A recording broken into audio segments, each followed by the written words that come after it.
स्वागत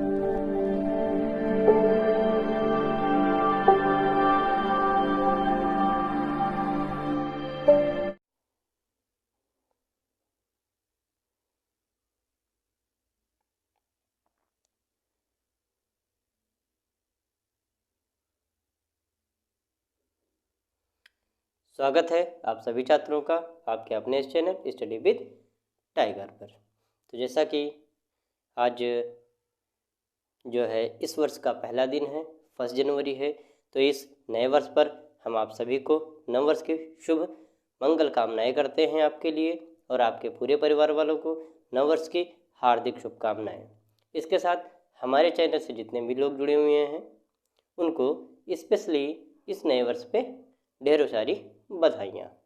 तो आज हम अपने इस सेशन में स्टडी विद टाइगर चैनल जो हमारा है इसके माध्यम से आज के सेशन में हम आपके सामने ला रहे हैं महत्वपूर्ण प्रश्नों की कुछ श्रृंखला, जो कि उत्तर प्रदेश पुलिस कांस्टेबल भर्ती के लिए स्पेशल जो हमने जीके और जीएस की श्रृंखला चलाई है वो इस पर आधारित है। लेकिन साथ ही साथ उत्तर प्रदेश पुलिस कांस्टेबल भर्ती के साथ साथ ये अन्य प्रतियोगी परीक्षाओं के लिए भी उतना ही महत्वपूर्ण है जितना पुलिस कांस्टेबल के लिए उपयोगी है। तो इसके पहले वाले सेशन में हमने आपको 5 क्वेश्चनों की जो श्रृंखला कराई थी वो उसी क्रम को हम आगे बढ़ाते हुए अब इस सेशन में फिर हम कुछ अपने प्रश्नों की श्रृंखला लेकर आपके सामने उपस्थित हुई हैं।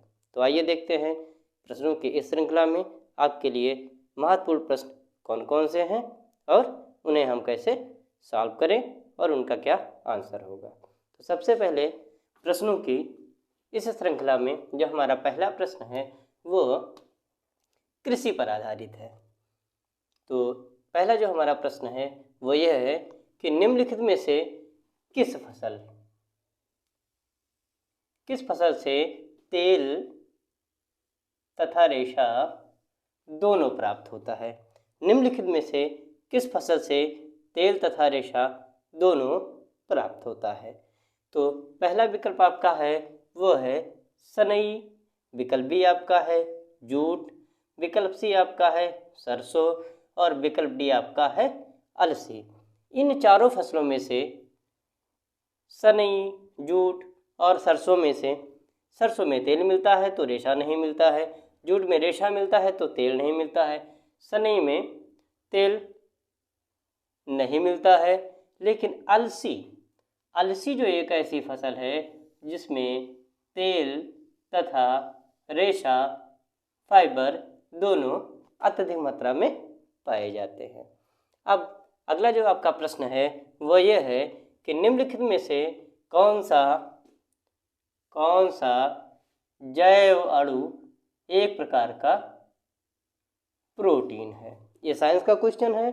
तो कौन सा जो जैव अणु है बायोमोलिक्यूल्स है वह प्रोटीन है। तो पहला विकल्प आपका है ए स्टार्च, दूसरा विकल्प बी जो आपका है वह है केरेटिन, तीसरा जो विकल्प सी है वह आपका है कोलेस्ट्रॉल और चौथा जो विकल्प डी है वह है ग्लाइकोजन। तो इन सभी विकल्पों में जो केरेटिन है आपका वह एक प्रकार का प्रोटीन है और ये जो है जैव अणु प्रोटीन है। ये मनुष्यों के बाल में, नाखून में, पशुओं के खुर में अर्थात अनसेंसिटिव पार्ट जो होते हैं उसमें ये जो केरेटिन नामक प्रोटीन होता है वह पाया जाता है। अब अगला जो आपका प्रश्न है कि कीट भक्षी पौधे जिस मृदा में उगते हैं उसमें अल्पता होती है, अर्थात जो कीट भक्षी पौधे होते हैं वे जहाँ उगते हैं उसमें किस तत्व की प्रधानता होती है या कौन से तत्व वहाँ पाए जाते हैं। तो सबसे पहला जो विकल्प है वह है आपका ए कैल्शियम में, दूसरा क्या है पोटेशियम की, तीसरा क्या है नाइट्रोजन की और चौथा क्या है मैग्नीशियम की। अर्थात जो कीट पक्षी पौधे होते हैं वो जहाँ उगते हैं वहाँ कौन से तत्व पाए जाते हैं। तो जो कीट पक्षी पौधे होते हैं वहाँ उगते हैं वहाँ नाइट्रोजन की उपलब्धता पाई जाती है, क्योंकि वहाँ क्या होता है कि नाइट्रोजन, यहाँ ध्यान देना कि इस प्रश्न में पूछा गया अल्पता अर्थात कमी। तो किस तत्व की कमी होती है जहाँ ये कीट बच्ची पौधे उगते हैं? तो जहाँ कीट बच्ची पौधे उगते हैं वहाँ प्रायः नाइट्रोजन कम पाया जाता है। तो ये क्या करते हैं कि नाइट्रोजन की पूर्ति के लिए ये कुछ कीटों को खाते हैं, कुछ कीटाणुओं को ये क्या करते हैं, खाते हैं। और इनकी जो प्रजाति होती है वो, इसके जो फूल होते हैं कलश के तरीके से होते हैं। जैसे ही कोई कीटाणु उसमें बैठता है जिसके अंदर नाइट्रोजन रहता है, उस कीटाणु को ये क्या करते हैं, अपने कलश में बंद कर लेते हैं और उसके रस को चूस लेते हैं। अर्थात जहाँ कीट बच्ची पौधे पाए जाते हैं वहाँ नाइट्रोजन की कमी होती है, और ये जो नाइट्रोजन की कमी होती है वह कीट बच्ची पौधे जो कीटों को पकड़ करके नाइट्रोजन की अपनी कमी को पूरा करते हैं। और मेघालय वगैरह में इनके जो पौधे पाए जाते हैं उनका नाम है घटपर्णी। घटपर्णी इसलिए कहते हैं क्योंकि कलश की भांति इनके फूल ऊपर उठते हैं। जैसे उस पर कीटाणु कोई बैठता है, कीट कोई बैठता है, ये कलश में उसको ढक लेते हैं और उसके रक्त को या उसके पोषक तत्व को चूस लेते हैं। अर्थात नाइट्रोजन की कमी होगी वहाँ कीट बच्ची पौधे पाए जाएंगे। अगला क्वेश्चन जो आपका है कि निम्नलिखित में से किस वर्ष भारत में अंतर्राज्यीय परिषद स्थापित की गई थी? पहला विकल्प है 1988 ईस्वी, विकल्प बी है आपका 1992 ईस्वी, विकल्प सी आपका 1994 ईस्वी और विकल्प डी आपका 1990 ईस्वी। तो सबसे पहले हमें जान लेते हैं कि जो अंतर्राज्यीय परिषद है उसकी व्याख्या आर्टिकल 263 में की गई है।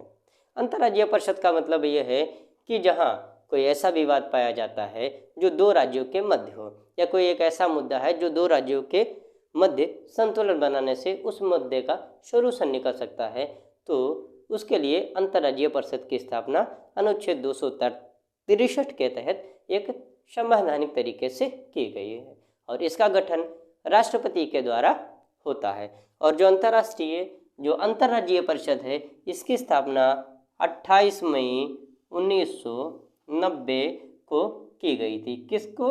28 मई 1990 को इसकी स्थापना हुई थी। किस अनुच्छेद के तहत? अनुच्छेद 263 के तहत। कौन करता है? राष्ट्रपति के द्वारा इसका गठन किया जाता है।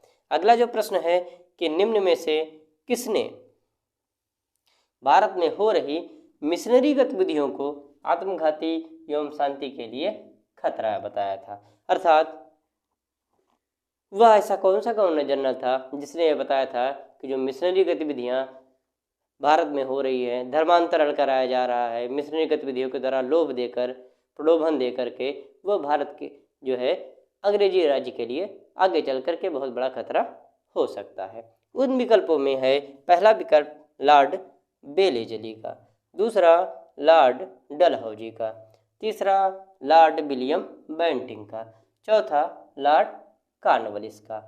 तो मिशनरियों की जो गतिविधि है उसको आत्मघाती एवं शांति के लिए जो खतरा बताया था वह बताया था लॉर्ड विलियम बेंटिंग ने। और लॉर्ड विलियम बेंटिंग का जो कार्यकाल रहा है वो 1828 से लेकर 1835 तक रहा है। अब लॉर्ड विलियम बेंटिंग ने अंग्रेजों को या अपनी कंपनी को यह बताया कि जो मिशनरी गतिविधियां हो रही हैं वो हमारे लिए, हमारे प्रभुत्व सत्ता के लिए खतरा है। ऐसी गतिविधियों को रोकना चाहिए ताकि वो भारतीयों का प्रलोभन देकर धर्मांतरण ना कराए। साथ ही साथ लॉर्ड विलियम जो बेंटिंग थे उन्होंने सती प्रथा का अंत किया, नर बलि प्रथा का अंत किया। इन सब प्रथाओं का अंत लॉर्ड विलियम बेंटिंग ने किया और ये भारत के पहले गवर्नर जनरल थे। अब आइए इन जो प्रश्नों की श्रृंखला हम आपको महत्वपूर्ण प्रश्नों की श्रृंखला आपके सामने लेकर के आते हैं, उसमें जो सबसे महत्वपूर्ण बात यह होती है जो आपके क्वेश्चन होते हैं वो बहुत ही अच्छे होते हैं। इसलिए इन क्वेश्चनों को बहुत ध्यान से आप पढ़ें और हो सके तो इसका नोट्स बनाते चलें। तो आइए एक बार इन प्रश्नों को हम आपको रिवाइज करा देते हैं। तो सबसे पहला जो आपका प्रश्न है कि ऐसी कौन सी फसल होती है जिसमें तेल एवं रेशा दोनों पाए जाते हैं। तो ऐसी आपकी जो फसल है वो है अलसी। अलसी जो फसल होती है इसमें तेल तथा रेशा दोनों पाए जाते हैं। अगला क्वेश्चन जो आपका है कि ऐसा कौन सा जैव अणु बायो मॉलिक्यूल्स है जो प्रोटीन है। तो इसमें हम जानते हैं कि जो केराटिन होता है वो जैव अणु होता है और केराटिन जो होता है वो एक प्रकार का प्रोटीन है और ये है मनुष्य के नाखून में, बालों में या जानवरों के खुरों में पाया जाता है। अगला जो क्वेश्चन है कि कीट भक्षी जो पौधे होते हैं वो जिस मृदा में उगते हैं उसमें किन चीज़ों की या किन पोषक तत्वों की कमी होती है। तो जो कीट भक्षी पौधे होते हैं वे वहाँ उगते हैं जहाँ नाइट्रोजन की कमी होती है। नाइट्रोजन की कमी को ये क्या करते हैं, कीटाणुओं को मार कर खा लेते हैं, इस वजह से इनके नाइट्रोजन की पूर्ति हो जाती है। अर्थात जो कीट भक्षी पौधे होंगे वहीं उगेंगे जहाँ नाइट्रोजन की कमी होंगी। मेघालय वगैरह में ऐसे कीट भक्षी पौधे पाए जाते हैं जिन्हें हम घटपर्णी के नाम से जानते हैं। अर्थात नाइट्रोजन की कमी जहाँ होगी वहाँ कीट भक्षी पौधे उगेंगे। अगला क्वेश्चन है कि निम्नलिखित में से किस वर्ष भारत में अंतर्राज्यीय परिषद स्थापित किया गया था। तो भारत में अंतर्राज्यीय परिषद की जो स्थापना हुई थी वो 28 मई 1990 में की गई थी। 28 मई 1990 में अनुच्छेद 263 के तहत संवैधानिक तरीके से अंतर्राज्यीय परिषद की स्थापना की गई थी। इसका गठन राष्ट्रपति के द्वारा किया जाता है और ये दो राज्यों या विभिन्न राज्यों के मध्य जो डिस्प्यूटेड मैटर होते हैं उनको सुलझाने के लिए या आपस में विकास के लिए जो समन्वय बनाया जाता है दो राज्यों के मध्य, उनके लिए इस परिषद की स्थापना की गई थी। अर्थात इस परिषद का उद्देश्य था कि दो राज्य आपस में कॉन्फ्लिक्ट ना हो करके बल्कि सहयोग की भावना से आपस में विकास करें। और इसका जो मकसद था वो सिर्फ इतना ही था कि दो राज्यों के मध्य जो छोटे छोटे विवाद होते हैं उन्हें इस अंतर्राज्यीय परिषद की सहायता से निपटाया जाए तथा उनके बीच विकास के लिए समन्वय बनाया जाए। अगला जो क्वेश्चन आपका है कि निम्न में से किसने भारत में हो रही मिशनरी गतिविधियों को आत्मघाती एवं शांति के लिए खतरा बताया था। तो जो मिशनरी गतिविधियाँ थीं वो ये थीं कि जो मिशनरी होते थे इनको ये कंपनी द्वारा ये बताया गया था या अंग्रेजी शासन द्वारा बताया गया था कि ज़्यादा से ज़्यादा भारतीयों को ईसाई में, क्रिश्चियनिटी में कन्वर्ट करें। तो इनका काम था कि छोटे छोटे अनुसूचित जातियाँ या जनजातियों को या बहुत कमज़ोर आदमियों को लक्षित करते थे और उन्हें पैसे देकर, प्रलोभन देकर, पद का या पैसे का प्रलोभन देकर के अपने ईसाई में या क्रिश्चियनिटी में कन्वर्ट कर लेते थे। तो इस चीज़ को देखते हुए जब भारत में ये प्रथा बहुत बढ़ने लगी तो लॉर्ड विलियम बेंटिंक ने अंग्रेजी शासन को यह बताया कि जो भारत में ऐसा हो रहा है तो एक न एक दिन चलकर ये अंग्रेजी शासन के लिए खतरा बन सकता है, क्योंकि भारतीयों को अपनी जाति व्यवस्था से, अपनी संस्कृति से बहुत प्यार है और ऐसा उनके खिलाफ हो रहा है, इसलिए कभी न कभी तो इसके खिलाफ में विद्रोह करेंगे। तो ऐसा हुआ भी कि भारतीयों ने जो जाति प्रथा में वो कन्वर्टेड हो रहे थे उसका उन्होंने विरोध किया। तो इसकी जो व्याख्या की थी, इसके बारे में बताया था, वो थे Lord William Bentinck. Lord William Bentinck ने अंग्रेजी शासन को यह बताया था कि जो मिशनरी गतिविधियाँ हैं वो आत्मघाती एवं शांति के लिए खतरा है। और लॉर्ड विलियम बेंटिंक का जो कार्यकाल है वो 1828 से लेकर के 1835 तक माना जाता है। और ये बताया जाता है कि लॉर्ड विलियम बेंटिंक ने ही सती प्रथा का जो है को समाप्त किया था और साथ साथ में नरबली प्रथा को समाप्त किया गया था। साथ ही साथ आपके भारत के प्रथम governor general lord William Bentinck ही थे। तो इन जो प्रश्नों की श्रृंखला है, महत्वपूर्ण प्रश्नों की श्रृंखला है, वो हम आपको आज के अपने सेशन में पढ़ा चुके हैं। साथ ही साथ हम इसको आपको रिवीजन भी करा चुके हैं।